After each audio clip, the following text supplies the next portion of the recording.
तद्विष्णोः परमं पदं सदा पश्यन्ति सूरयः दिवीव चक्षुराततम्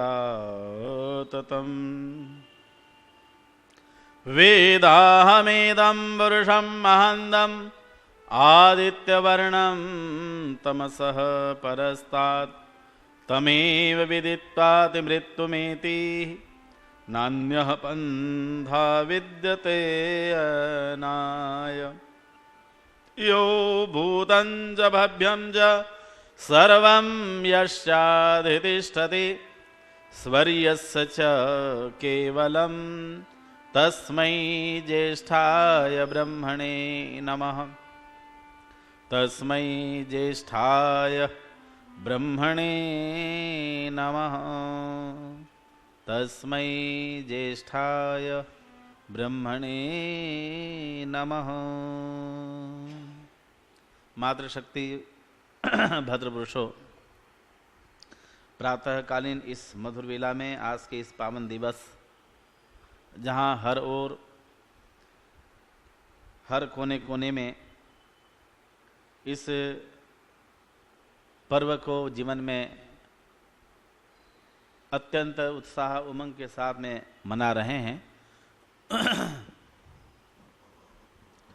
क्योंकि लगातार जीवन में हर मोड़ में कोई न कोई पर्व जो है अवश्य ही है, और उस पर्व हमारे जीवन में कितना महत्वपूर्ण है इस पर चिंतन करेंगे।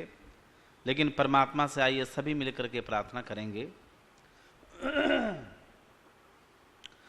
श्रेष्ठ धन देना बुदाता, श्रेष्ठ धन देना, बोलिए आनंद आएगा।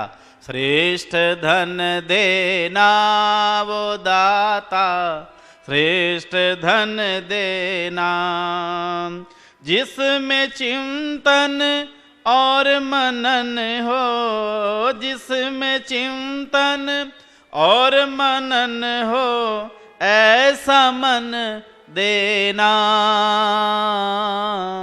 श्रेष्ठ धन देना वो दाता, श्रेष्ठ धन देना, श्रेष्ठ धन देना वो दाता, श्रेष्ठ धन देना।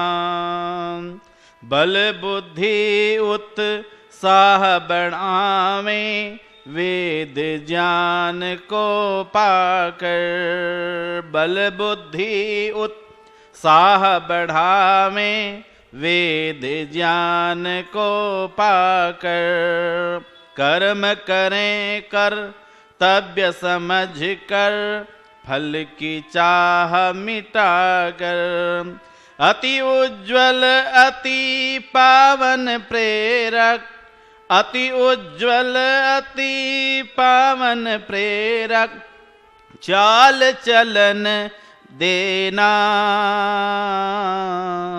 श्रेष्ठ धन देना वो दाता, श्रेष्ठ धन देना, श्रेष्ठ धन देना वो दाता, बोलिए श्रेष्ठ धन देना, जिसमें चिंतन और मनन हो, जिसमें चिंतन और मनन हो, ऐसा मन देना।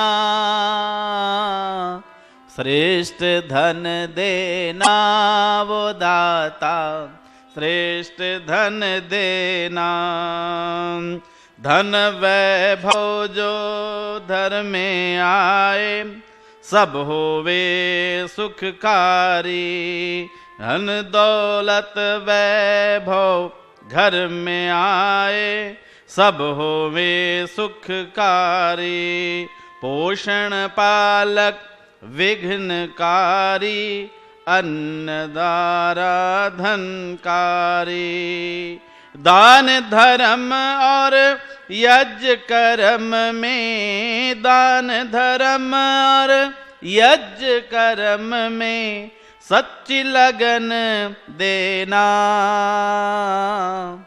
श्रेष्ठ धन देना वो दाता, श्रेष्ठ धन देना, श्रेष्ठ धन देना वो दाता, श्रेष्ठ धन ना।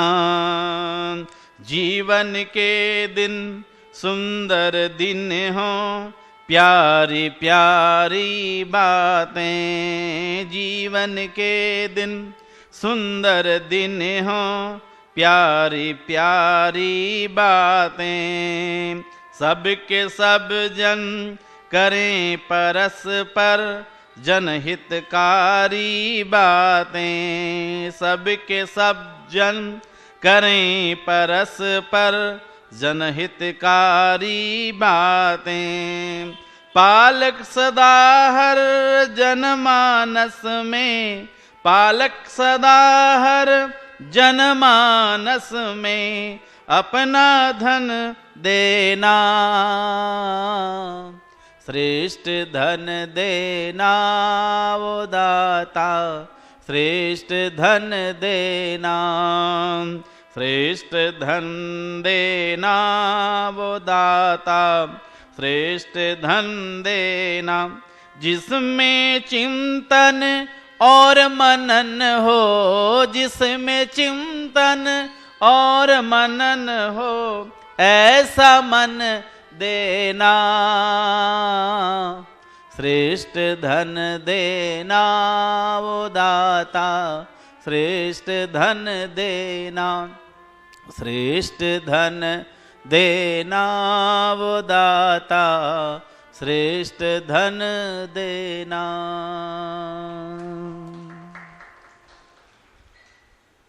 हे परमात्मा, तुम मुझे ऐसा धन देना जिस धन को प्राप्त करके मेरा शरीर ना बिगड़ जाए, मेरा शरीर निरोग हो, मेरा मन पवित्र हो, मेरा चित्त ना डगमगाए। हे ईश्वर, मुझे ऐसा पवित्र धन दो। मेरे साथ सभी मिलकर के बोलिएगा ओम। हाँ, एक साथ बोलो ओम।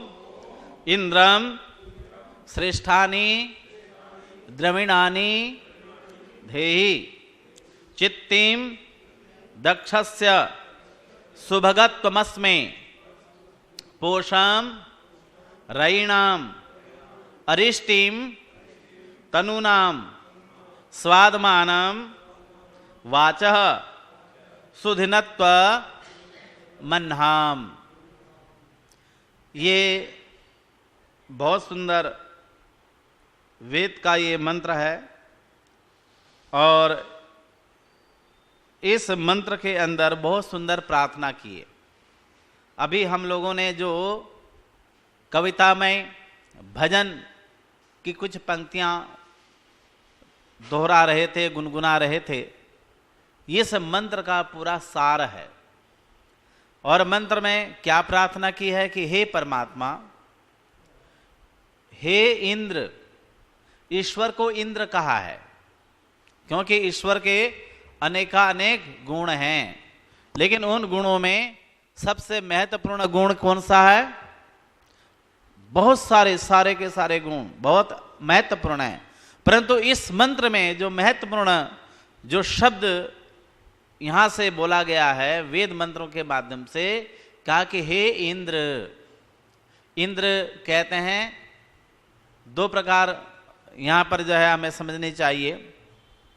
एक तो परमपिता परमात्मा का नाम इंद्र है, और एक बोलो ये जो आत्मा जीवात्मा इसका नाम भी क्या है? इंद्र है। जब तक शरीर के अंदर आत्मा का ऐश्वर्य है तब तक हमारा शरीर बोलो चल रहा है, और जिस दिन आत्मा निकल के चली जाएगी इसका ऐश्वर्य कुछ भी बोलो, कितना भी सुंदर शरीर ही क्यों ना हो, कितने भी सुंदर वस्त्र इत्यादि धारण ही क्यों ना कर लिया हो, लेकिन कहते हैं जब आत्मा निकल करके चली जाती है तो ये बिल्कुल निरस हो जाता है, कोई इसके अंदर ऐश्वर्य बोलो रहता नहीं है। बस इसकी महत्ता तब तक है जब तक शरीर के अंदर आत्मा है। तो आत्मा को भी इंद्र कहा है। ये इंद्रियों से घिरा हुआ है। किससे घिरा है बोलो? इंद्रियों से। परमात्मा वो इंद्र इसलिए है कि संपूर्ण ब्रह्मांड में और हमारा ये शरीर रूपी छोटा ब्रह्मांड भी कहते हैं उस पिता परमात्मा के ऐश्वर्य से बोलो जगमगा उठा है। इसलिए वो परमात्मा का नाम भी क्या है? इंद्र है। ऐश्वर्य को देता है। यहां क्या कहा? हे इंद्र श्रेयाणि द्रविणानि देहि। हे इंद्र, हे परमात्मा, तो मुझे श्रेष्ठ धन देना। कौन से, कैसे श्रेष्ठ? कहते हैं श्रेष्ठ धन देना, ऐसे द्रविण धन देना, ऐसा द्रव्य देना जिससे कहते हैं चित्तिम दक्षस्य सुभगत्वमस्मे, जिससे कहता है मेरा जो चित्त है, मेरे विचार जो हैं ये कभी ना डगमगाएं, मेरा मन पवित्र हो जाए, मेरा चित्त निर्मल हो जाए, मेरे जीवन में अच्छे विचारों का समावेश हो जाए। और कहते हैं हे प्रभु हमें ऐसा धन दो जिससे हमारा कहते हैं सुभगत्वमस्मे, सौभाग्य की वृद्धि हो। हमारे शरीर में, जीवन में किसकी वृद्धि हो बोलो? सौभाग्य की वृद्धि हो। आंखें तो सबके पास में हैं, लेकिन दृष्टि देखने की सबके पास में बोलो नहीं है। कान ये यंत्र हैं, जरूर हैं, लेकिन क्या सुनना है ये सबके पास में वो क्वालिटी बोलो नहीं है। तो जो हम सुन सकें, जो बोल सकें, ऐसे मधुर वाणी दीजिए। आपने लिख रखा है, देखा है इधर कभी? वाचा वदामि मधुमत। हे परमात्मा, मेरी जो वाणी है ये सुमधुर बोले, हितकर वाणी बोले, ऐसा मेरी वाणी में सौभाग्य भर दो, मेरी इंद्रियों में सौभाग्य भर दीजिए। हे परमात्मा, मुझे सुभगत्वमस्मे, मेरी जो है जीवन के अंदर, शरीर के अंदर सौभाग्य की वृद्धि हो।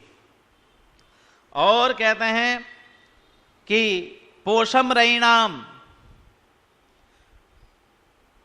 अरिष्टिम तनुनाम, मेरा जो शरीर है ये निरोग हो। तनु कहते हैं शरीर को। मेरा शरीर कैसा हो? निरोग हो, कोई उसमें रोग ना हो, अरिष्ट हो जाए। तो कहते हैं हे ईश्वर, और मेरा शरीर का पालन हो, पोषण हो, ऐसा कहते हैं स्वाद मानम वाचः, और मेरी वाणी में स्वाद भर दो, मधुमय बन जाए। सुदिनत्व मन्नाम, और मधुरता से युक्त हो, जिससे हमारा प्रत्येक दिवस कैसा हो जाए? कल्याण में हो जाए। कितनी सुंदर प्रार्थना है। अच्छा, केवल प्रार्थना करने से काम चल जाएगा? बोलो जोर से।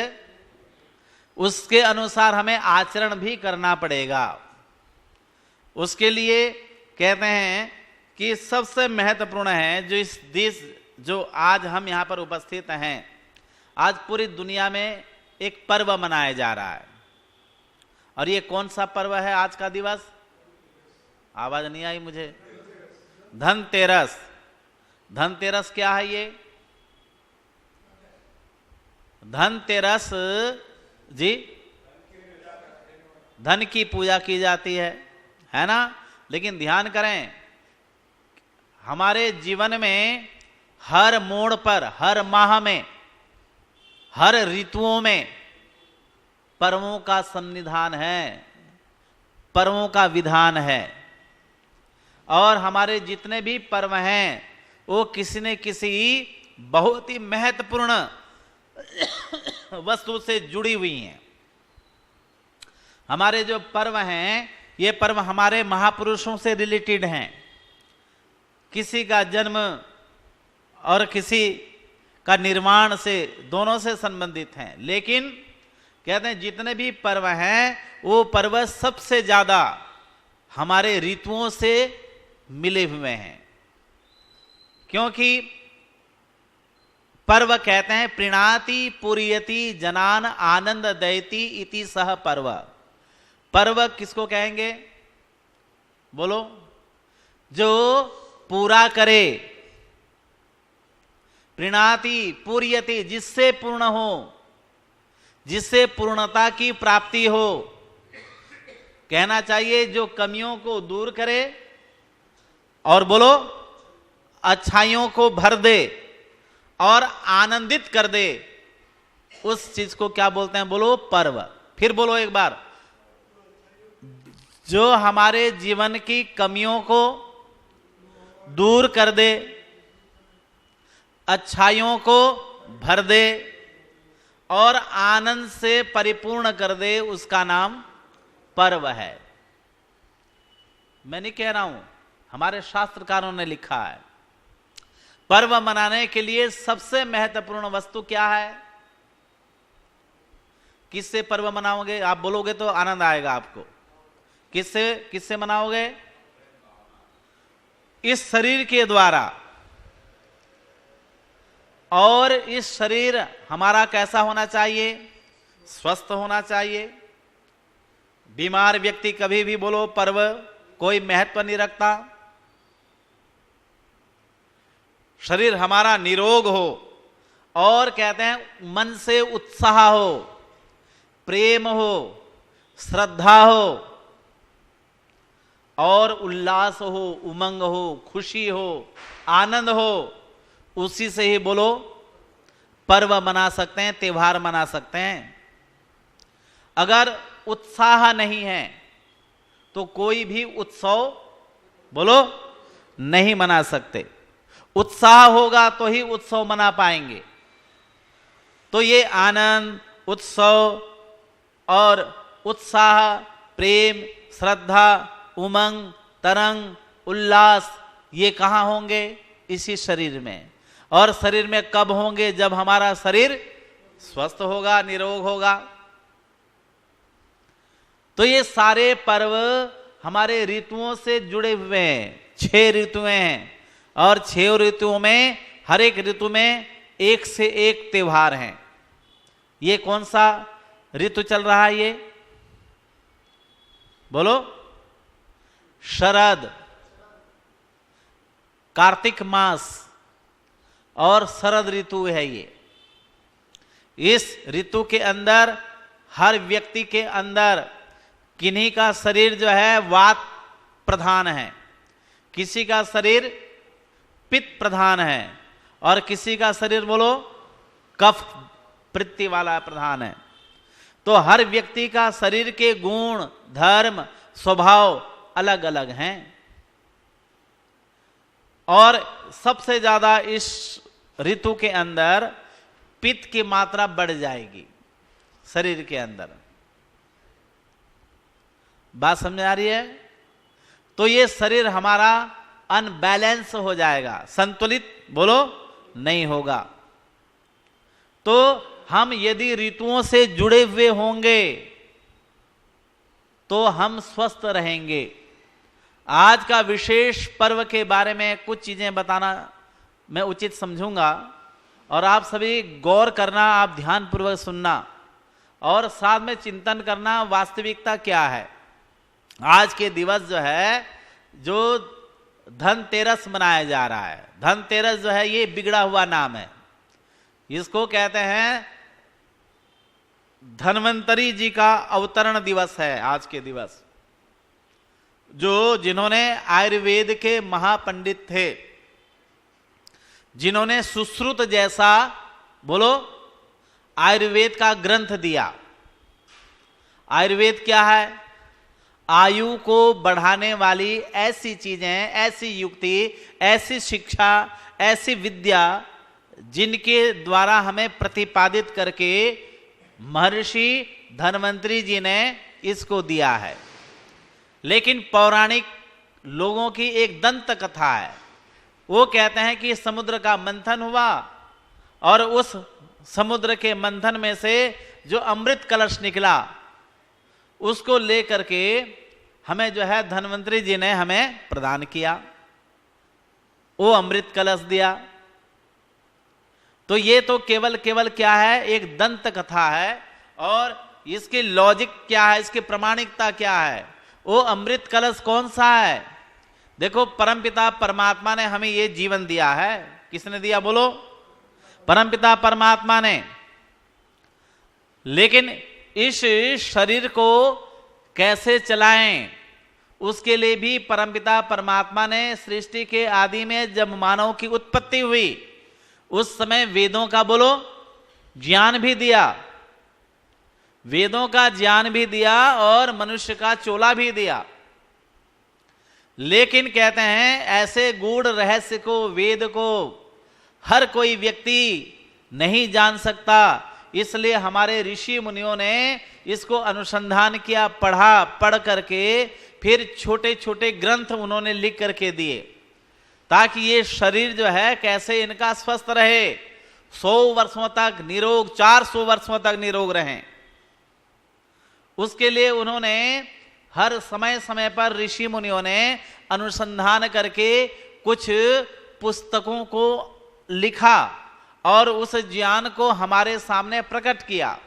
उनमें से एक थे महर्षि बोलो धन्वंतरी जी, जिनका आज जो है क्या नाम, जन्म दिवस है, जयंती मना रहे हैं पूरी दुनिया।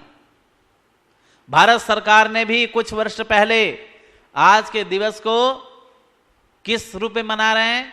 स्वास्थ्य दिवस के रूप में। आज के दिवस को माना जा रहा है क्या? स्वास्थ्य दिवस। ये किनके नाम से? उन धन्वंतरी जी के नाम से। बड़े बड़े हॉस्पिटलों में, आयुर्वेद संस्थाओं में आज जो है विशेष रूप से सुसज्जित करके सबको औषधियां फ्री में वितरण भी कर रहे हैं, सहयोग कर रहे हैं। किसके लिए? स्वास्थ्य के लिए। जो स्वास्थ्य के जो परिपुंज थे, जो प्रदाता थे, जिन्होंने सुश्रुत जैसे ग्रंथ लिख करके हमारे जीवन को संवारने का कार्य किया, आज उन ऋषि की क्या है बोलो? जयंती है।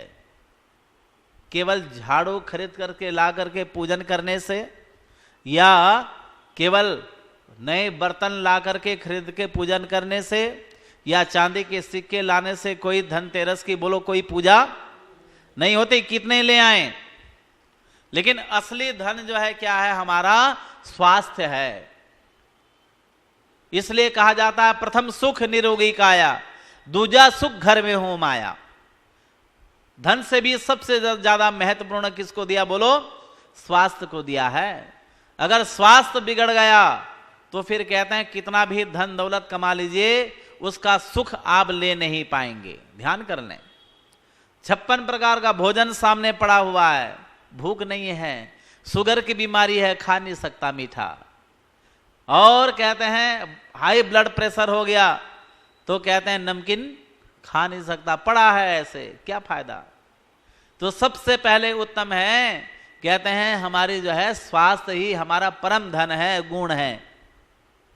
इसलिए महर्षि सुश्रुत इत्यादि ने स्वास्थ्य की कुंजिका कैसे रहे उसके लिए कहते हैं सर्वप्रथम हमें आहार को अपने सुंदर और सुव्यवस्थित करना है।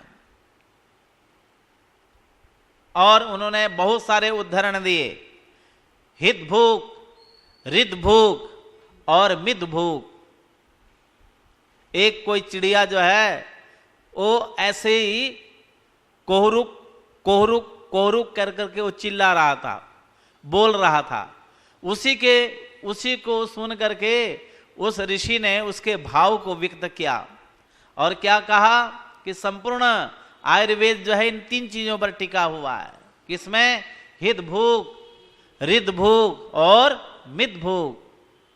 कहा कि हितकारी भोजन करो, जो रुचिकर हो उस भोजन को ग्रहण करना चाहिए जिससे हमारा शरीर रुग्ण ना हो। और कहा रित भूख, ऋतु अनुकूल भोजन करना चाहिए, मनो अनुकूल नहीं, बल्कि ऋतु के अनुसार भोजन करेंगे तो ही वो आहार हमारे जीवन को संवारेगा। और कहा कि मित भूख करें, इतनी ही मात्रा में भोजन करें, भूख छोड़ करके कहते हैं भोजन करेंगे मित्रता की दृष्टि से तो वही भोजन हमारे जीवन को वो निरोग बना दें। स्वास्थ्य की 3 कुंजिका हैं। एक तो कहते हैं सम्यक आहार, इसी को दूसरे रूप में कहा सम्यक बोलो, आवाज नहीं आ रही है, जोर से बोलिए। सम्यक आहार, सम्यक श्रम, बोलो सम्यक श्रम। और तीसरा है सम्यक निद्रा। क्या बोलो? सम्यक निद्रा। अगर आपने शरीर से मेहनत किया है तो आपको भूख बोलो लगेगी, तेज लगेगी, आपकी जठराग्नि बहुत प्रबल हो जाएगी। और कहते हैं अगर भूख लगी है, समय पर आपने हित भूख ले लिया है, मित भूख ले लिया है, रित भूख ले लिया है, तो कहते हैं आपको नींद भी बोलो उसी मात्रा में अच्छी आएगी। और जब ये तीनों एक दूसरे से संबंधित हैं, जब आपने सम्यक श्रम भी किया है, सम्यक आहार भी लिया है और सम्यक निद्रा भी ली है, तो आपका शरीर कहते हैं 100 वर्षों तक स्वस्थता बनी रहेगी, स्वस्थ रहेंगे, निरोग रहेंगे। ये क्या है? अमृत कलश है जो धन्वंतरी जी ने, जो कहते हैं लेकर के दिया नहीं, धन्वंतरी जी नहीं दिया, लेकिन धन्वंतरी जी ने ये जरूर दिया है कि ये अमृत का कलश, इसके अंदर जो अमरत्व है, जो ज्ञान है, जो शक्ति है, वो जो स्वास्थ्य के गुण हैं, वो कैसे इसके अंदर सही तरीके से रह पाएंगे, उसके लिए उन्होंने वो शिक्षा दी, वो विद्या दी, वो तरीका दिया। अमृत कलश तो परमात्मा ने दिया है। और ये अमृत कलश जो है, किसी का कलश लोहे का है क्या? बोलो। सोने का, चांदी का, किसी भी धातु का नहीं है, बल्कि मिट्टी का बना हुआ, जल, अग्नि, वायु, आकाश, पृथ्वी, इनका संघात रूप बना हुआ है ये शरीर, मिट्टी का है। लेकिन ध्यान दें, इस मिट्टी के शरीर में लोहा भी है, इस मिट्टी के शरीर में बोलो सोना भी है, और इस मिट्टी के शरीर में तांबा है, चांदी है, अनेक प्रकार के खनिज, अनेक प्रकार के धातु हैं। कितनी सुंदर व्यवस्था परमात्मा ने की है। लेकिन ये अमरत्व सदा बनी रहे, इसलिए क्या करना पड़ेगा? शरीर को नियम चाहिए। मैंने पहले भी कहा था, शरीर को बोलो नियम चाहिए। सही समय से खाना, सही समय से उठना, सही समय से व्यायाम करना, सही समय से सारे कार्यों को करना। और यदि शरीर से स्वेद बहाया है, पसीना बहाया आपने, शरीर से अगर स्वेद बहाया है तो जीवन का स्वाद पाओगे। क्या बोलो? शरीर से स्वेद बहाया है तो शरीर के कहते हैं जीवन का स्वाद पाओगे। अगर स्वेद नहीं बहाया आपने तो जीवन का स्वाद भी बोलो नहीं प्राप्त कर सकते।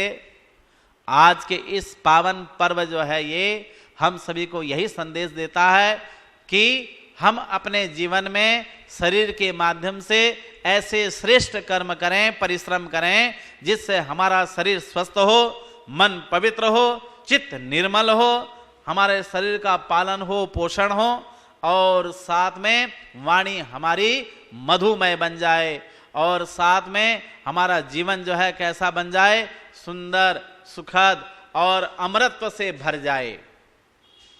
यही जो है संदेश आज के इस पर्व पर हम सभी को क्या करना चाहिए? प्रण करना चाहिए। और वात, पित्त, कफ को दूर करने के लिए सबसे महत्वपूर्ण है कि त्रिफला लिया करें। क्या लिया करें जी? त्रिफला क्या है? 3 फल, हैड़, बहड़ा और आंवलों का संगात अनुपात, तीनों को मिला करके कहा जाता है ये त्रिफला है। और ये त्रिफल कहते हैं शरीर के अंदर वात, पित्त और कफ को शमन करने वाली हैं। किसी के अंदर वात है, किसी के अंदर पित्त है, किसी के अंदर कफ है। मेरा शरीर अलग है, आपका शरीर बोलो अलग है, क्योंकि मैंने जहां से जन्म लिया है वहां के गुण धर्म स्वभाव उस धरती के अलग थे। आप जहां रह रहे हैं यहाँ का वातावरण, यहाँ का परिवेश अलग है, इसलिए सबका शरीर के गुण धर्म स्वभाव बोलो अलग अलग है, भिन्न भिन्न है। तो आप त्रिफला लेंगे तो आपका शरीर का बैलेंस बना रहेगा, बिगड़ेगा नहीं। और खाने के लिए आप शहद से खा सकते हैं, दूध से खा सकते हैं, गर्म पानी से ले सकते हैं, ठंडे पानी से ले सकते हैं, घी से चाट सकते हैं। लेकिन कहते हैं कि आपका शरीर जैसा अनुकूल हो ऐसा ही आप उसको सेवन करेंगे तो हमारा शरीर स्वस्थ होगा। यही जो है आज धन्वंतरी जी की असली जो है जयंती मनाने का, धनतेरस मनाने का प्रकल्प हमारा पूर्ण होगा। तो मैंने प्रारंभ में आपको एक वेद मंत्र का मैं आपको संदर्भ देता हुआ यही प्रार्थना मैं कर रहा था, हे परमात्मा हमें श्रेष्ठ धन देना। ऐसा धन किस काम का? अच्छा, नोट आपके पास में है, नोटों को किसने बनाया? बोलो जोर से। भगवान ने। किसने? भगवान ने बनाया? भगवान ने नहीं बनाया, सरकार ने बनाई, इंसान ने। लेकिन परमात्मा का धन क्या है? असली धन, परमात्मा का असली धन जो है अन्न इत्यादि हैं और अनेक प्रकार के धातुएं हैं। ये ईश्वर के द्वारा दिया गया ये धन है। लेकिन उत्साह आप मनाने के लिए तैयार हो। आज जो है ये धनतेरस, धन्वंतरी जी का अवतरण दिवस, कल अनंत चतुर्दशी, फिर उसके बाद में बोलो जोर से दीपावली। तो ये त्योहार कैसे मनाओगे? जब हमारे पास में बोलो धन होगा। बिना धन के कोई भी उत्साह, कोई भी प्रेम, कोई भी जो है आप पर्व नहीं मना सकते। पहले तो यह है कि शरीर हमारा स्वस्थ हो, शरीर निरोग हो, हमारे अंदर मन में उत्साह हो। लेकिन साथ साथ ये सारे चीजें कहां से आएंगी? धन से। और धन दो प्रकार का, भौतिक धन और बोलो आध्यात्मिक धन। वो भी हमारा क्या है? धन है। लेकिन कहते हैं कि बिना धन के, बिना पैसे के आप उत्साह नहीं बना पाओगे। और परमात्मा का दिया हुआ धन है, असली धन है, वह है अन्न। क्या बोलो? अन्न है। और वो अन्न कहां पर है? अभी खेतों में है।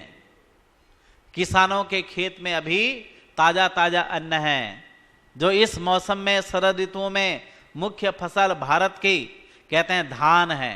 क्या बोलो? धान। धान ही असली धन है। तो धान कहाँ है? अभी खेतों में।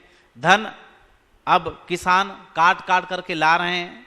धन आएगा तभी जो है आप क्या मना पाओगे? त्योहार, उत्सव, पर्व मना पाओगे। तो असली धन की पूजा क्या है? वो हमारी असली लक्ष्मी है, जो लक्ष्य की ओर, लक्ष्य तक पहुंचाने में सहयोग करती है। उसका नाम क्या है? लक्ष्मी है। गणेश और लक्ष्मी की पूजा की जा रही है, धन के लिए की जा रही है। लेकिन ध्यान कर लें, ये धन कैसे मिलेगा? लक्ष्मी कैसे आएगी? और फिर उसके बाद में विष्णु स्वरूप वो परमपिता परमात्मा हमें जीवन में आनंद कैसे करेंगे? मैंने आज थोड़ी सी चर्चा आपके बीच में, आज धनतेरस था, इस कारण से इन पर्वों के थोड़ी महत्ता पर आपको प्रकाशित किया है।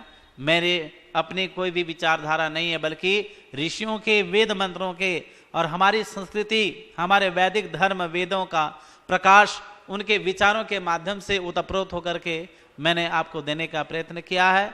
जो यहाँ से बताया जा रहा है, अगर आपको लग रहा है कि वास्तव में यही हमारी जो है असली धन, असली पूजा है, असली पर्व मनाने का तरीका है, तो हमें आज के इस पावन दिवस में अपने स्वास्थ्य के प्रति हमें सजग रहें, हमेशा सावधानी बरतें। और कोई बीमार है, रुग्ण है, उसको अपने सामर्थ्य के अनुसार उसको कुछ सहयोग कर सकते हैं। ऐसी जो है आप अपनी भावना बना के रखेंगे तो ही आज के पर्व मनाने का संदर्भ जो है परिपूर्ण होगा। आप सभी ने ध्यानपूर्वक सुना, आप सभी का बहुत बहुत धन्यवाद। आगे कल चर्चा करेंगे कि दीपावली पर्व कैसे मनाएं, वास्तव में दीपावली पर्व क्या है, इस पर थोड़ा विचार व्यक्त करेंगे। आपका पुनः बहुत बहुत धन्यवाद। ओम शम।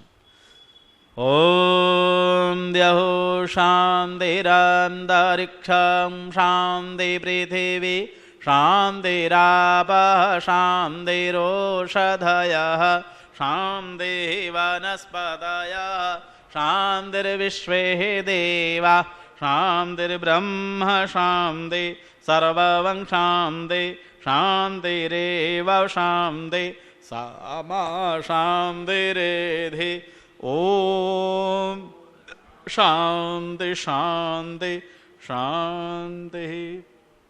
जो बोले सो अभय सत्य सनातन वैदिक धर्म की मर्यादा पुरुषोत्तम भगवान श्री रामचंद्र की, योगिराज श्री कृष्णचंद्र भगवान की, युग प्रवर्तक महर्षि देवदयानंद की, जगत गुरु विरजानंद जी महाराज की, संसार के समस्त ऋषि मुनियों की, भारत माता की, गौ माता का, देश धर्म पर होने वाले समस्त वीर बलिदानियों की, बोलो महर्षि धन्वंतरी जी महाराज की। वेद की ज्योति, यज्ञ की ज्योति, ओम का झंडा ऊंचा रहे, ज्ञान की गंगा बहती रहे, हमारा घोष कृणवंदो विश्वमार्यम, आर्य समाज अमर रहे। प्रणव ध्वनि ओम।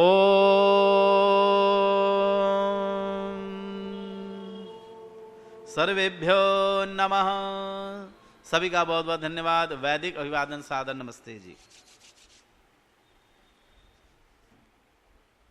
जय हो, परमात्मा कल्याण करें, सभी स्वस्थ हों, आनंदित